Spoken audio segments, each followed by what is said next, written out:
श्री शिवाय नमस्तुभ्यम। हर हर महादेव। दोस्तों, पूज्य गुरु जी ने अभी अपनी कल की शिव महापुराण की कथा में पाप मोचनी एकादशी के दिन किया जाने वाला एक हल्दी दीपक का एक ऐसा विशेष उपाय बताया है जो उन्होंने आज तक अपनी किसी भी कथा में नहीं बताया है। पूज्य गुरु जी ने कहा कि जब आपके हाथ तंग चल रहे हो, जब रुपये पैसे कहीं से प्राप्त ही ना हो पा रहे हो, जीवन में चारों तरफ से सिर्फ और सिर्फ परेशानियां आ गई हो, उनसे बाहर निकलने का कोई रास्ता ना दिखाई दे रहा हो, तो 25 मार्च 2025 मंगलवार एकादशी के दिन कर लेना एक हल्दी दीपक वाला यह उपाय होगी। हर मनोकामना पूरी मिलेगी, सभी दोषों से मुक्ति, इतना धन आएगा कि संभाले नहीं संभलेगा। माता लक्ष्मी जी और महादेव जी के आशीर्वाद से पूरे साल धन बरसता रहेगा। दोस्तों, जैसा कि आप सभी लोग जानते हैं कि 25 मार्च 2025 यानी मंगलवार को पड़ रही है चैत्र महीने की एकादशी तिथि। और दोस्तों, यह वह तिथि है जो चैत्र महीने में पड़ने वाली सबसे बड़ी और चैत्र महीने की पहली एकादशी तिथि है, क्योंकि यह मंगलवार के दिन पड़ रही है और हमारे हिंदू धर्म में इसका बहुत ही बड़ा और विशेष महत्व होता है।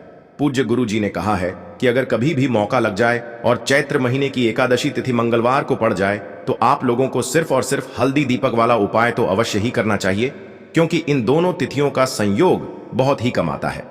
इसी के साथ दोस्तों, गुरु जी ने कहा है कि जब भी चैत्र महीने की पाप मोचनी एकादशी तिथि पड़े तो आप लोगों को सिर्फ और सिर्फ एक चुटकी हल्दी वाला उपाय तो अवश्य करना चाहिए। यह उपाय इतना खास है कि अगर आपने सही मुहूर्त पर सही क्रिया अनुसार एक हल्दी दीपक वाला उपाय कर लिया, जो प्राचीन काल के समय का महाउपाय है, तो मान के चलिए दोस्तों, महादेव जी के आशीर्वाद से आपके जीवन का कितना ही बड़ा दुख हो, उससे आपको मुक्ति मिल जाएगी। आपकी कोई भी मनोकामना हो, मान लीजिए आप नौकरी की तैयारी कर रहे थे तो आपकी नौकरी लग जाएगी, आपका बंद पड़ा व्यापार चल पड़ेगा। और दोस्तों, आप जिस बीमारी से आप बहुत दिनों से परेशान थे, उस बीमारी से आपको मुक्ति मिल जाएगी। आपके जीवन में धन आना शुरू हो जाएगा, आपके जीवन में धन आने के नए नए रास्ते खुल जाएंगे। और मान के चलिए दोस्तों, फिर आपको किसी भी प्रकार की परेशानी का सामना नहीं करना पड़ेगा। इसीलिए दोस्तों, 25 मार्च मंगलवार एकादशी के दिन आप लोगों को इस वाले उपाय को जरूर कर लेना है। भले ही आपने पूरे साल भर इस उपाय को ना किया हो,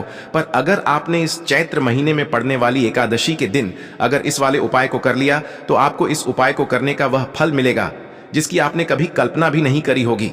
इसीलिए आप लोग इस हल्दी वाले उपाय को एक बार जरूर कर लेना, ताकि आप लोगों के हाथ से यह मौका न जा सके और आपको इस उपाय को करने का फल मिल सके।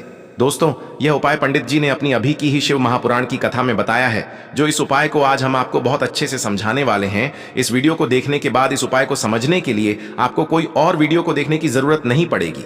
तो दोस्तों, इस उपाय को आपको कैसे करना है, कब करना है, कहां पर करना है और उपाय को करते समय आपको किन किन गलतियों को नहीं करना है और आपको किन किन बातों का ध्यान रखना है, ये सारी जानकारी हम आपको इस वीडियो में देंगे। तो चलिए भक्तों, उपायों को शुरू करते हैं। अगर आप भी चाहते हैं कि महादेव जी का आशीर्वाद आप पर सदैव बना रहे तो वीडियो को लाइक करें, चैनल को सब्सक्राइब करें और कमेंट बॉक्स में हर हर महादेव जरूर लिखें। और अपने फायदे के लिए, गरीबी दूर करने के लिए इस वीडियो को पूरा देख कर जाना। यदि आज आपने वीडियो को बीच बीच में से देखा, काट काट कर देखा, तो जीवन में आपको कभी सफलता हासिल भी नहीं होगी। देखिए दोस्तों, यह 25 मार्च पाप मोचनी एकादशी का दिन, यह इतना खास होता है, इतना महत्वपूर्ण होता है।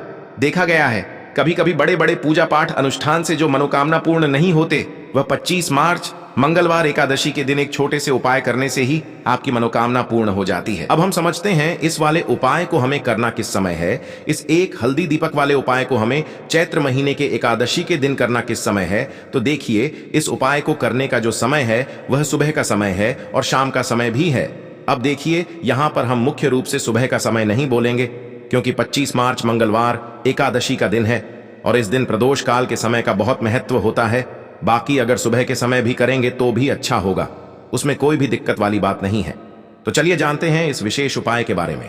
लेकिन उससे पहले एक प्रार्थना, अगर आप इस चैनल पर नए हैं तो आप इस वीडियो को लाइक करें, चैनल को सब्सक्राइब करें और कमेंट बॉक्स में आप अपनी राशि या अपना नाम जरूर डाल दें, क्योंकि हम राशि से जुड़ा भाग्य भी बताते हैं और भाग्य में चल रही परेशानियों को दूर करने के लिए वह आसान से आसान उपाय भी बताते हैं। तो चलिए अब हम अपने सबसे पहले उपाय की बात कर लेते हैं। देखिए, चैत्र मास के दिनों में विशेषकर भगवान शिव और माता पार्वती और विष्णु भगवान का पूजन किया जाता है। अब साथ ही साथ एकादशी का दिन भी पड़ गया है, तो ऐसा समझ लीजिए आपके जीवन में धन भी आएगा, सुख भी आएगा, धन बढ़ेगा भी और साथ ही साथ आपके जीवन के सारे संकटों को भगवान शिव जी दूर कर देंगे। तो चलिए सबसे पहले बात कर लेते हैं सबसे पहले उपाय की, जो कि एकादशी वाले दिन आपको विशेष कर करना है। और इस उपाय को करने से आपकी कोई भी ऐसी इच्छा, कोई भी विश जो अभी तक अधूरी है, पूरी नहीं हो रही है, तो आपकी बड़ी से बड़ी विश और मनोकामना भी पूरी हो जाती है जब आप एकादशी वाले दिन इस पहले उपाय को कर लेते हैं। तो देखिए, आप सभी जानते हैं कि श्री हरि विष्णु जो है, उन्हें तुलसी दल सबसे प्रिय है। बिना तुलसी माता के श्री हरि विष्णु अधूरे हैं और बिना तुलसी पत्तों के श्री हरि विष्णु का भोग अधूरा है। अब श्री हरि विष्णु को प्रसन्न करके आप अपनी किसी भी मनोकामना को पूरा कर सकते हैं, क्योंकि श्री हरि विष्णु प्रसन्न हो गए तो आपकी कोई भी विश और इच्छा मनोकामना अधूरी नहीं रहेंगी। देखिए, हम सभी के घरों में माता तुलसी का पौधा अवश्य ही होता है। तो देखिए, हमें तुलसी जी के पौधे से सबसे पहले तो 3 पत्ते तोड़ने हैं। देखो, एकादशी वाले दिन आपको तुलसी के पत्ते नहीं तोड़ने हैं। तो देखिए, तुलसी जी के आपको 3 पत्ते तोड़ लेने हैं और इन तुलसी जी के पत्तों को तोड़ने के बाद आपको एक चुटकी हल्दी भी अपने साथ में लेनी है। हल्दी के अंदर आपको जल मिलाकर के पेस्ट के रूप में तैयार करना है और इसी के साथ में आपको एक दीपक भी लेना होगा। दीपक आप मिट्टी का भी ले सकते हैं, आटे का भी ले सकते हैं और इस दीपक में आपको शुद्ध घी डाल करके इसमें आपको लंबी रुई की बाती का प्रयोग करना है। देखिए दोस्तों, आपके पास है 3 तुलसी जी के पत्ते हैं। तो पहला जो तुलसी जी का पत्ता है, उस पर आपको सबसे पहले तो जो आपने हल्दी ली है उसकी एक बिंदी लगानी है। और पहला जो तुलसी जी का पत्ता है, आपके घर में भगवान विष्णु का चाहे कोई सा भी स्वरूप हो, चाहे लड्डू गोपाल जी का स्वरूप हो, या फिर भगवान कृष्ण की आपके मंदिर में प्रतिमा हो, या फिर भगवान श्री राम की प्रतिमाएं, उनके सामने आपको पहला तुलसी जी का पत्ता अर्पित करना है। अब देखिए दोस्तों, आपके पास जो 2 तुलसी जी के पत्ते हैं और आपके पास जो एक दीपक है, इन्हें आपको लेकर के पहुंचना है अपने ही घर में तुलसी जी के पौधे के पास में। देखिए, सबसे पहले तो आपके पास जो 2 तुलसी जी के पत्ते हैं, उन पर भी आपको हल्दी की एक बिंदी लगानी है और उन दोनों ही तुलसी जी के पत्तों को आपको अपने घर में तुलसी जी के पौधे के वहां पर ही अर्पित कर देने हैं। और इस प्रकार से यह दोनों पत्ते भी तुलसी जी के पौधे के पास में अर्पित करने के बाद अंत में जो आपके पास एक लंबी बाती का दीपक है, इसे आपको तुलसी जी के पौधे के पास में ही प्रज्वलित कर देना है। जो भी व्यक्ति अपने ही घर पर इस प्रकार से तुलसी जी के 3 पत्तों का यह उपाय कर लेता है, तो उसका परिवार हमेशा खुश रहता है। उसके परिवार में कभी भी कोई भी संकट उत्पन्न नहीं होता है और यदि आपके घर में जो भी गृह क्लेश है वह भी समाप्त होते हैं। तो इस प्रकार से यह सुंदर सा उपाय करना है। अब बात करते हैं अगले उपाय की। देखो, यदि आपके जीवन में आर्थिक संकट बहुत अधिक हो रहे हैं, धन की समस्या लगातार जीवन में बनी हुई है, एक रुपयों को प्राप्त करने के लिए आपको बहुत अधिक मेहनत कर रहे हैं, तो आज रात्रि में सोने से पहले आपको यह एक चमत्कारी दीपक का उपाय अवश्य करना है। या फिर यदि आपका जो व्यापार है, बिजनेस है, दुकान है, वह अच्छे से नहीं चल पा रही है, तो आज रात्रि में इस विशेष दीपक का उपाय आपको अवश्य करना चाहिए। देखो दोस्तों, दीपक हमारे घर में सभी नकारात्मक शक्ति को बाहर करता है। यह उपाय आपको साल में केवल एक बार करने का ही मौका मिलता है। देखिए, इस उपाय के लिए आपको तुलसी जी की जो सूखी लकड़ी होती है उसे ले लेना है। देखिए दोस्तों, यदि आपके पास पुरानी तुलसी जी की लकड़ी है तो उसे आप ले सकते हैं, और यदि आपके घर में तुलसी जी जो लकड़ी है वह सूखी हुई है तो उसकी लकड़ी आप तोड़ करके इस्तेमाल कर सकते हैं। लेकिन आपको ध्यान रखना है कि सूर्यास्त से पहले पहले ही आपको यह जो तुलसी जी की लकड़ी है इससे अवश्य ही तोड़ लेना है। तो इस उपाय के लिए आपको सबसे पहले तो एक मिट्टी का दीपक लेना होगा, चाहे तो आटे का दीपक भी ले सके, क्योंकि आटे का दीपक सभी दीपक में सर्वोत्तम माना गया है। इस दीपक के अंदर आपको शुद्ध घी का प्रयोग करना होगा और इससे दीपक के अंदर आपने जो तुलसी जी की लकड़ी ली है उसे भी रख देना है। लेकिन ये जो तुलसी जी की लकड़ी है, इसमें आपको चारों तरफ अच्छे से घी लगा लेना है। देखिए, गुरुजी ने बताया है कि जो तुलसी जी की लकड़ी है, यदि आप उपाय करते हैं और बहुत ही शीघ्रता से जल जाती है, तो इसके लिए आपको एक कार्य करना है। आपको थोड़ी सी रुई ले लेनी है और उस रुई को आपने जो तुलसी जी की लकड़ी ली है उस पर अच्छे से चारों तरफ लपेट देनी है। तुलसी जी की लकड़ी के ऊपर रुई लपेटने के बाद इसे आपको पूरा घी के अंदर डुबो लेना है। अब इसे आपको बाती के रूप में प्रयोग करना है। अब दोस्तों, इस दीपक को आपको प्रज्वलित कहाँ करना है? तो इस दीपक को आपको या तो भगवान विष्णु के सामने प्रज्वलित करना होगा, या फिर आपको भगवान श्री राम के सामने प्रज्वलित करना होगा, या फिर भगवान कृष्ण के सामने, यानी कि भगवान विष्णु के जो भी अवतार हैं उनके सामने आप ये दीपक प्रज्वलित कर सकते हैं। या फिर आप इस दीपक को माता तुलसी जी के सामने भी प्रज्वलित कर सकते हैं। पूज्य गुरु जी ने बताया है कि जो भी व्यक्ति इस प्रकार से तुलसी जी की डंडी से यह दीपदान कर देता है, उसके जीवन में कभी भी धन की समस्या नहीं होती है। इसीलिए आपको यह पूरे साल में केवल एक बार ही मौका मिलता है। इस उपाय को करके देखना, आपकी सभी इच्छाएं जरूर पूर्ण होंगी। यह जो उपाय है रात्रि में सोने से पहले करना है। बात करते हैं, अब बताते हैं तुलसी के गमले में आपको वो कौन सी चीज डालनी है जिस उपाय को करने से आप अपने जीवन में महाधनी बन जाएंगे, इतना धन आपको मिलेगा कि कभी भी आपके धन में कमी नहीं आएगी, कभी भी आपका धन बर्बाद नहीं होगा। आपके पैसे की बर्बादी बिल्कुल आपके जीवन से रुक जाएगी। और जो लोग कहते हैं कि घर में पैसा तो आता है, पैसा रुकता नहीं है और पैसा बढ़ता नहीं है, वृद्धि नहीं हो रही है, उन्हें भी विशेष यह दूसरा उपाय एकादशी वाले दिन जरूर करना चाहिए। तो देखिए, पहले ही आपको बता दिया कि श्री हरि विष्णु की पूजा और उनका भोग श्री मतलब तुलसी मैया के बिना अधूरा है ना। और तुलसी मैया जो है वह श्री हरि विष्णु के बिना अधूरी है। तो देखिए, जब भी आप तुलसी का कोई उपाय करेंगे तो सीधे सीधे आप श्री हरि विष्णु को प्रसन्न कर लेते हैं। अब व्यक्ति को, यानी जो भी व्यक्ति है, किस व्यक्ति को कितना धन देना है, यह श्री हरि विष्णु के हाथ में होता है। धन देने का काम मां लक्ष्मी करती है, जो कि मां तुलसी का ही एक रूप है। मां तुलसी जो है ये माता लक्ष्मी का ही स्वरूप है ना। तो आपको करना क्या है, आपको लेनी है यहाँ पर हल्दी पिसी हुई, जो कि श्री हरि विष्णु से जुड़ी हुई है, आपके गुरु गृह से जुड़ी हुई है, आपकी कुंडली में गुरु को मजबूत करती है, सुख सौभाग्य को खींचने का काम करती है, धन को बढ़ाने का काम करती है। तो एक चुटकी पिसी हुई हल्दी आपको लेनी है और यह पिसी हुई सूखी हल्दी ही आपको अपने गमले में, तुलसी का पौधा जिस गमले में लगा है उसमें अच्छे से इस हल्दी को डालना है, ठीक है ना। और ओम नमो भगवते वासुदेवाय नमः इस मंत्र का जाप करना है। कितनी बार? कम से कम 11 बार जाप करना है। ओम नमो भगवते वासुदेवाय नमः इस मंत्र का जाप करते रहना और हल्के हल्के से तुलसी के पौधे में आपको पूरे गमले में पिसी हुई हल्दी का छिड़काव करना है। तो देखिए, जो व्यक्ति इस उपाय को एकादशी के दिन कर लेता है, ऐसा समझ लीजिए अपने जीवन से नहीं आने वाली 7 पीढ़ियों के जीवन से निर्धनता और गरीबी को दूर कर देता है। क्योंकि हल्दी जो है ना, ये साधारण नहीं है। हल्दी इतनी उत्तम होती है कि रातों रात आपके जीवन में चमत्कार करती है। आपने देखा होगा कि कोई भी शादी होती है, विवाह होता है ना, कोई भी ऐसा शुभ काम हम करते हैं, उसमें हल्दी जरूर लेते हैं। गृह प्रवेश जब हम करते हैं तो हल्दी के स्वस्तिक का निर्माण करते हैं।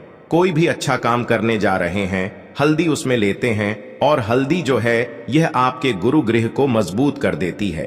अगर कुंडली में गुरु कहीं ना कहीं मजबूत है तो इससे उत्तम उपाय आपको ऐसा समझिए एकादशी का मिलेगा नहीं, बहुत ही उत्तम उपाय है। तुलसी के गमले में एक चुटकी पिसी हुई हल्दी डालना है, तो यह बहुत ही उत्तम उपाय है। इस उपाय को आप जरूर करें। एकादशी वाले दिन और साल का सबसे बड़ा ये दिन है। तो इस उपाय को करने से श्री हरि विष्णु आपसे न केवल प्रसन्न होते हैं, आपसे इतना प्रसन्न हो जाते हैं कि जीवन में कभी आपके गरीबी और निर्धनता को नहीं आने देते हैं। तो चलिए अब बात कर लेते हैं अपने तीसरे उपाय की, जो कि मुख्य द्वार से जुड़ा हुआ है। और यह उपाय है स्थिर लक्ष्मी के वास के लिए। ऐसा पैसा आपके घर में आएगा जो आपके घर में ही रुकेगा। ऐसा पैसा कभी आपके घर में नहीं आएगा जो आपके घर से जाएगा और विशेषकर फिजूल खर्ची में जाएगा। अब आधे से ज्यादा लोगों की यही समस्या होती है कि घर में पैसा तो आता है लेकिन बहुत जल्दी घर से चला जाता है या फिर फिजूल खर्ची में चला जाता है। तो धन की बर्बादी जिन लोगों के घर में हो रही है उन्हें विशेषकर यह तीसरा उपाय करना है। या जिन लोगों के पास बिल्कुल पैसा आना बंद हो गया है, सर पर लगातार कर्जा बरत रहा है, उन्हें भी यह तीसरा उपाय करना है। तो देखिए आपको फिर से क्या लेना है, हल्दी लेनी है पीसी हुई, जो कि श्री हरि विष्णु से ही जुड़ी हुई है ना। पीसी हुई हल्दी लेनी है और थोड़ा सा पानी डालकर उसका गाढ़ा गाढ़ा आपको पेस्ट बना लेना है। अब इसी हल्दी से आपको अपने घर में स्वास्तिक बनाने हैं। कितने स्वास्तिक? एक स्वास्तिक आपको बनाना है अपनी तिजोरी पर, जिसमें आप पैसा रखते हैं। चाहे तो आप संदूक में रखते हैं, अलमारी में रखते हैं, जिस चीज में भी पैसा रखते हैं, बस वहां पर हल्दी से एक स्वास्तिक बनाना है। दूसरा स्वास्तिक आपको कहां बनाना है? अपने घर के मंदिर में, है ना। और 2 स्वास्तिक आपको बनाने हैं अपने घर के मुख्य द्वार पर बाहर की तरफ। हल्दी से 4 स्वास्तिक आपको बनाने हैं। 2 स्वास्तिक मुख्य द्वार पर बाहर की तरफ, एक तिजोरी पर, है ना, और एक अपने घर के मंदिर में। बस यह उपाय आपने अगर एकादशी वाले दिन कर लिया तो देखिए जो धन की तिजोरी है उसमें पैसा भरा रहेगा, कभी भी धन की तिजोरी धन से खाली नहीं होगी, क्योंकि जहां पर हल्दी का स्वास्तिक होता है वहां कभी धन की कमी नहीं होती है। हमेशा वहां पर धन की देवी माता लक्ष्मी वास करती हैं, क्योंकि हल्दी किससे जुड़ी हुई है? श्री हरि विष्णु से। और मां लक्ष्मी कहां होती है? जहां श्री हरि विष्णु वास करते हैं। अब बात करें कि आपके घर का मंदिर जो है उसमें अगर आप एक स्वास्तिक बनाते हैं तो आपके घर से ऊर्जा जो है पूरे में ऊर्जा फैलती है ना? तो आपके घर में पॉजिटिव एनर्जी बढ़ती है, सकारात्मक ऊर्जा बढ़ाती है। जब आप अपने घर के मंदिर में हल्दी का स्वास्तिक बनाते हैं, आपके घर से बुरी शक्तियां, नेगेटिव एनर्जी जैसी चीजें बिल्कुल आपके घर में नहीं रुकती हैं। मुख्य द्वार तो इतना उत्तम होता है कि मुख्य द्वार से ही मां लक्ष्मी की नजर सबसे पहले आपके मुख्य द्वार पर ही पड़ती है। और मुख्य द्वार पर अगर आपने हल्दी के स्वस्तिक बना दिए तो मां लक्ष्मी देखते ही प्रसन्न हो जाती है, क्योंकि यह श्री हरि विष्णु से जुड़ी हुई है ना? और हल्दी के स्वास्तिक जहां पर जो व्यक्ति अपने घर के मुख्य द्वार पर बनाते हैं, ऐसा समझ लीजिए मां लक्ष्मी उनके घर में वास करती ही करती है और कभी भी ऐसे घर को फिर छोड़कर नहीं जाती है। स्थिर लक्ष्मी का वास आपके घर में होगा। यह हल्दी के स्वस्तिक वाला उपाय एकादशी के दिन बहुत ही उत्तम है। साथ ही साथ कोशिश करें कि इस दिन गाय माता को हरी घास अवश्य खिलाए और एक पानी का घड़ा भरा हुआ किसी जरूरतमंद को दान जरूर करे। और जो व्यक्ति पक्षियों के लिए पानी की व्यवस्था करता है ना, या फिर घड़े को दान कर देता है, उसके घर कभी भी धन की कमी नहीं होती है। माता लक्ष्मी उनके भंडार भर देती है। अगर आपको वीडियो अच्छा लगा हो तो वीडियो को एक लाइक जरूर करें। हर हर हर महादेव है और हनुमान जी भगवान शिव के रुद्र अवतार हैं, तो यह उपाय और भी खास हो जाता है। तो ये जो उपाय है विशेषकर आपको हनुमान जी के वहां पर ही करना होगा। देखिए, जब भी आपको ऐसा लगने लगे कि आपके जीवन में जो कर्ज है वह समाप्त ही नहीं हो पा रहा है, दिन प्रतिदिन बढ़ते ही जा रहा है, कष्ट जो है वह दिन प्रतिदिन बढ़ते ही जा रहे हैं, कष्ट जो है वह समाप्त ही नहीं हो पा रही है, यानी कि जीवन में जब भी कोई विपदा आती है, संकट आता है, तो हमें संकट मोचन हनुमान जी के मंदिर में जाना चाहिए। लेकिन यह उपाय बहुत ही खास है। इस उपाय के लिए आपको एक चौमुख दीपक तैयार करना होगा। आपको एक दीपक लेना है, दीपक के अंदर 4 बातियां लगानी है। देखो, बाती के लिए आपको मोली वाला धागा आता है कलावा का, उसकी भी बना सकते हैं, या फिर आप सफेद रुई की जो बत्तियां हैं उन्हें भी बना सकते हैं। अब आपको लेना है एक कटोरी सरसों का तेल, और अब इस दीपक के अंदर या तो आपको चमेली का तेल डालना है, या फिर जो आपने एक कटोरी सरसों का तेल लिया है उसमें आपको सरसों का तेल डालना है। और इसी के साथ में आपको मात्र एक फूल वाली लौंग भी लेनी है। देखिए, अब जो ये दीपक है और लौंग है, इन दोनों का आपको हनुमान जी के मंदिर में लेकर के पहुंचना है। अब सबसे पहले तो ये जो चौमुखी दीपक है, इसे आपको हनुमान जी के सामने प्रज्वलित करना है। दीपक को प्रज्वलित करने के बाद आपको वहीं पर एक बार हनुमान चालीसा का पाठ करना है, या फिर आप आरणमोचक मंगल स्तोत्र का पाठ भी कर सकते हैं। अब आपके पास जो एक फूल वाली लौंग है उनसे आपको अपने सीधे हाथ में रखना है। आपको प्रार्थना करनी है हनुमान जी से कि जीवन की जो भी संकट है, विपदा है, वो सभी आपकी कृपा से दूर हो। और ये जो एक लौंग है, इससे भी आपको उससे चौमुखी दीपक के अंदर डाल देनी है और अपनी मनोकामना बोल देना है। गुरु जी कहते हैं कि कुछ दिनों में ही आपकी सब मनोकामना पूरी हो जाएगी। तो इस प्रकार से ये सुंदर सा और सरल सा उपाय करना है।